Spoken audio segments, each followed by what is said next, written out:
Bismillahirrahmanirrahim. It is my unique pleasure today to be representing a political party which can be seen to have played the foundational role through its chairman, Zulfikar Ali Bhutto, many decades back, to have sown the seeds of the plant which has grown in a tree, which will, we hope, continue to prosper and give far more fruits to its two people than it is giving even at the moment.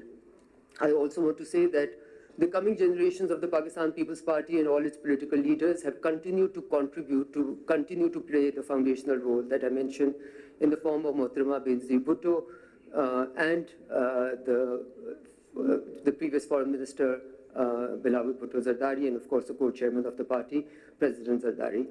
It is interesting here to be sitting and viewing that each political party believes that they laid the seeds for CPEC.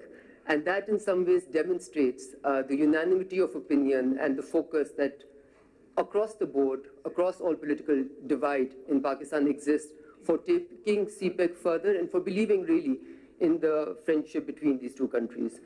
I would want to also say over here that we are all experiencing the world going through what you have very ably described as turbulent waters and treacherous shores.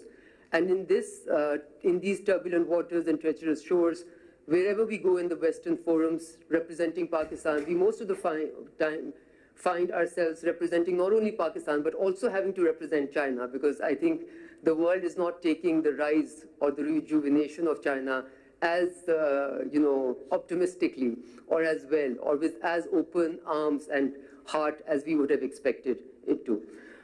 As the world order is fracturing, I think the role that China plays and this friendship between China and Pakistan plays becomes even more important still.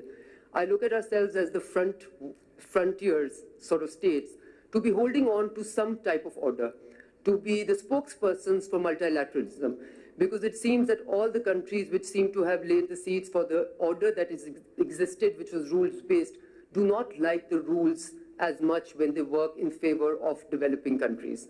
We are experiencing this as we speak, and I am reminded of the article that I recently read in The Economist. As someone who's been reading The Economist for almost 20 years, I know that it is not very kind to China mostly.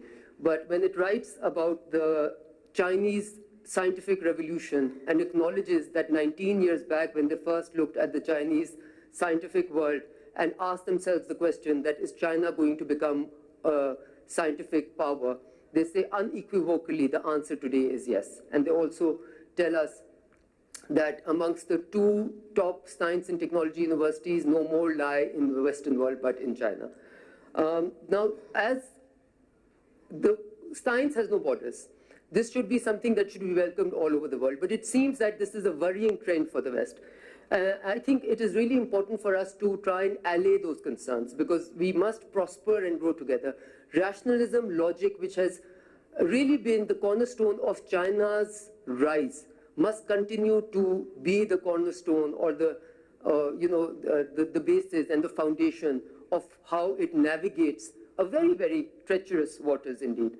I say this, and I also want to just end by saying that we are all very proud of the fact that despite our many sort of differences that may exist, which do exist in any vibrant democracy, as we like to believe Pakistan, we believe that CPEC and Pakistan-China friendship and Pakistan-China ties are really even more important in these turbulent times than they have been ever before.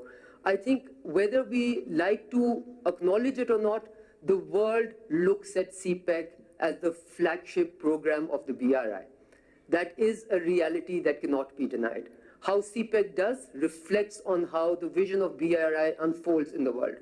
So I think our joint commitment to making CPEC a resounding success is exceptionally important.